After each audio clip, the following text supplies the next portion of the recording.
पढ़ के आए हो पुराना वाला है? बोलो ना।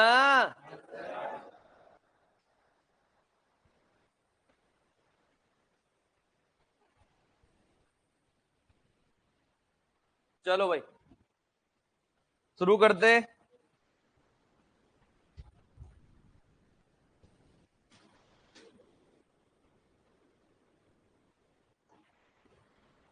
ट्रांसलेशन चल रहा है बेटा अपना, ठीक है। ट्रांसलेशन को क्या बोलते हैं? अरे क्या बोलते हैं? अनुवादन। आप सबको पता है डीएनए से क्या बनता है? आरएनए। आरएनए से क्या बनती है? नए बच्चे भी ध्यान देना, डीएनए से क्या बनता है? आरएनए। आरएनए से क्या बनती है? प्रोटीन। इसको क्या बोलते हैं?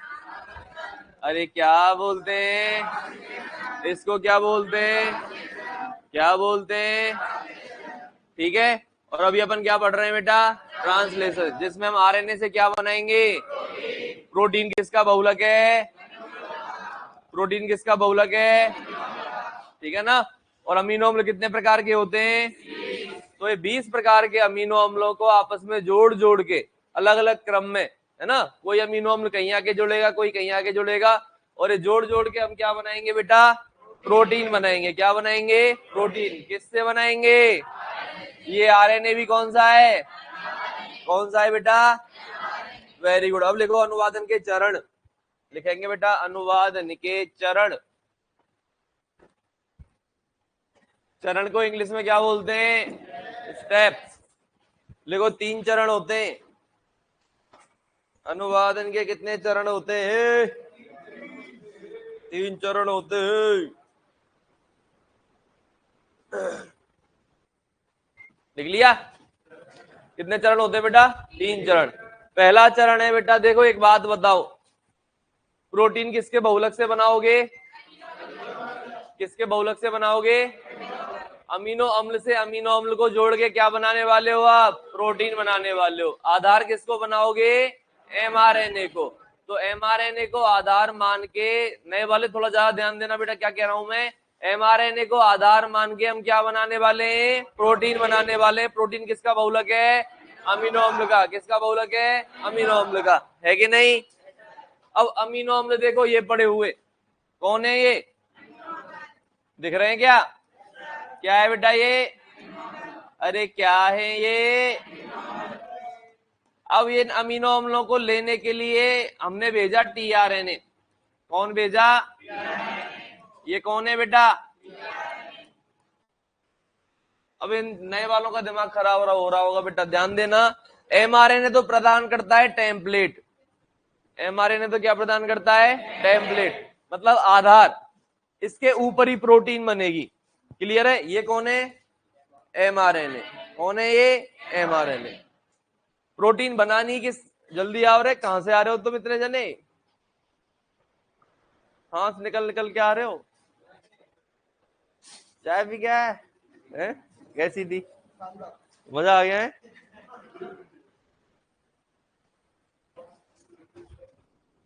समझ रहे हो ना कि पहली मोहब्बत मेरी चाय ही थी, है ना। चाय पीते पीते तुमसे मोहब्बत हो गई। वाह वाह। थैंक यू बेटा, थैंक यू। अब इधर आ जाओ। तो ये क्या है बेटा? एमआरएनए। क्या है ये? एमआरएनए। एमआरएनए क्या प्रदान करता है? टेम्पलेट प्रदान करता है। क्या प्रदान करता है? टेम्पलेट, है ना। इसके ऊपर हमें क्या बनानी है? प्रोटीन। क्या बनानी है? प्रोटीन। प्रोटीन बनाने के लिए क्या चाहिए? क्या चाहिए? क्योंकि प्रोटीन किसका बहुलक होती है? अमीनो अम्ल को लेने के लिए कौन जाता है? कौन जाता है? टीआरएनए। और पता है टीआरएनए जाके क्या बोलता है? अमीनो अम्लों को क्या बोलता है पता है? कि भाई साहब अमीनो अम्ल जी चलो, आपकी जरूरत है, हमें क्या बनानी है? प्रोटीन बनानी है। क्योंकि अमीनो अम्ल ही ईंट है। इस ईंट से ईंट को जोड़ के हम क्या बनाने वाले? प्रोटीन बनाने वाले, है ना। अमीनो अम्ल ने मना कर दिया कि अभी मैं नींद में हूं, अभी मेरे में ऊर्जा नहीं है और आज मेरा उपवास है, तो मैं नहीं चलूंगा। कौन कह रहा है? लेकिन ले जाना तो पड़ेगा। बिना अमीनो अम्ल के आप प्रोटीन बना सकते हो क्या? अमीनो अम्ल को लेके जाना पड़ेगा कि नहीं जाना पड़ेगा? जब कोई भी मना कर रहा हो कि नहीं, हाथ हटा बेटा। जिन्होंने ऐसे हाथ रखे हुए हाथ हटाएंगे, सीधे बैठेंगे एकदम। अरे सावधान, कमर सीधी, जवानों ध्यान देंगे बेटा। हम बेटा देखो, हम बहुत इंपॉर्टेंट पहलू है इस देश के, है ना। इस देश के विकास में, इस देश को नए, बहुत बढ़िया बेटा, सिरे नहीं, सिरे पे ही पहुंचा देगा सीधा। नई ऊंचाइयों तक ले जाने के लिए हमें अपना योगदान देना पड़ेगा, और उसके लिए अपने काम को ईमानदारी से करना पड़ेगा। और तुम्हारा काम क्या है? पढ़ाई। तो बेटा पढ़ो। तुम सोते हो क्लास में, मजे ले रहे हो, मजे ही मजे। क्लास में बैठ के पढ़ाई नहीं कर रहे, हाथ पे सिर रख के सो रहे, मजे ही मजे। क्लास में भी मजे, रूम पे भी मजे, पढ़ाई के नाम पे सोया जा रहा है, मजे ही मजे। तो बेटा पढ़ाई करनी है ना। तो अमीनो अम्ल क्या कर रहे हैं? मना कर दिया कि हम नहीं जाएंगे। और अपने देश में कोई भी कुछ मना कर दे, का ये काम नहीं होगा, तो टेबल के नीचे से मुद्रा दे दो। अरे दे दो कि नहीं दे दो? तो ये अमीनो अम्ल भी क्या बोलेंगे? हमें क्या दो? मुद्रा। और शरीर में मुद्रा क्या है? अरे शरीर में मुद्रा क्या है? अरे एटीपी है कि नहीं? तो कुछ नहीं है, अमीनो अम्लों को एटीपी दे देंगे, और अमीनो अम्ल एटीपी से क्रिया करके, और एंजाइम तो काम करेगा ही करेगा। देखो एंजाइम तो हर जगह काम आते हैं ना। तो अमीनो अम्ल एटीपी के साथ क्रिया करके एंजाइम की सहायता से सक्रिय हो जाएंगे। अभी ये निष्क्रिय पड़े हुए थे यहाँ, अमीनो अम्ल क्या पड़े हुए थे बेटा? निष्क्रिय। इनको क्या कर देंगे? सक्रिय। किसकी सहायता से? किसकी सहायता से? एटीपी की सहायता से। क्लियर है? और जब ये सक्रिय हो जाएगा तो फिर चलने के लिए क्या हो जाएगा? रेडी। अब कहीं ले चलो, अपने पास मुद्रा आ चुकी है। कौन बोल रहा है? कौन बोल रहा है? किससे बोल रहा है? कि अब कहीं ले चलो, मेरे पास क्या आ चुकी है? मुद्रा आ चुकी है। क्लियर है बेटा? तो पहला चरण होता है मीना मजे, मजे ही मजे। जोहार गुरुजी। कामयाबी सुबह के जैसी होती है, मांगने पर नहीं, अरे वाह, जागने पर मिलती है। वाह, क्या बात बोली है कि कामयाबी किसकी तरह? कामयाबी सुबह के जैसी होती है, मांगने पर नहीं, जागने पर मिलती है। वाह।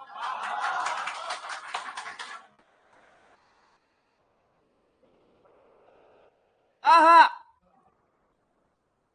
तो बेटा पहला चरण कौन सा है? अमीनो अम्लों का सक्रियण। मैं तो नींद में पढ़ा रहा था तुम्हें, इसकी ये बात देख के मैं जाग गया। मजा आ गया यार, वाह यार। मेरी नींद खोलने के लिए तेरा बहुत बहुत धन्यवाद राम सुख, प्यारे लाल। तो बेटा अमीनो अम्लों का क्या करेंगे? सक्रियण। ये क्या है? अमीनो अम्ल। क्या है बेटा? ये अमीनो अम्ल। ये अमीनो अम्ल कितने प्रकार के होते हैं? इसकी क्रिया कराई हमने किससे? एटीपी से। एडीपी का पूरा नाम? अरे कौन सा ट्राइफॉस्फेट? Adenosine triphosphate. ये 2022 में पूरा नाम पूछा जा चुका है ना। एटीपी का पूरा नाम क्या है? ऐसे ऐसे क्वेश्चन भी आते हैं, है ना। 2022 वाला जो पेपर था, बड़ा ही शानदार पेपर था बेटा, बहुत ही उम्दा किस्म का बनाया हुआ पेपर था, जिसमें 3 कैटेगरी होनी चाहिए एक पेपर में। 2018 वाले में एक ही कैटेगरी थी, लल्लू। 18 में एक ही कैटेगरी थी, लल्लू। लल्लू पंजू, है ना, आड़े टेढ़े, अलग अजीब ही टाइप के क्या थे क्वेश्चन थे, मतलब कोई मतलब के नहीं, कोई भी कर दे उनको ऐसे, है ना, या कोई नहीं कर पाए ऐसे, कोई मतलब का पेपर नहीं था बेटा 18 वाला। 22 वाले में 60 क्वेश्चन इजी लेवल के थे, 55 से 60, है ना। 10 से 15 क्वेश्चन एवरेज लेवल के थे, और 10 क्वेश्चन थे एकदम शानदार कैटेगरी के, जो केवल वही बच्चा कर पाएगा जो पढ़ने वाला है। क्लियर है बेटा? बोलो राधे राधे। हाँ, तो 22 वाला पेपर बढ़िया था। तो इजी कैटेगरी वाला क्वेश्चन है कि एटीपी की फुल फॉर्म क्या होती है? Adenosine try phosphate. इस पे हमने क्रिया कराई बेटा एंजाइम की। किसकी? एंजाइम। ऐसे तो एमिनो एसाइल ट्रांसफरेज नाम का एक एंजाइम होता है, लेकिन अपने को याद नहीं रखना है, पीएमडी लेवल की चीज है। केवल इतना याद रखो, अमीनो अम्ल ने एटीपी से क्रिया की, मुद्रा ली, मुद्रा ली, एंजाइम की सहायता से क्या हो गया? अमीनो अम्ल सक्रिय हो गया कि नहीं हो गया?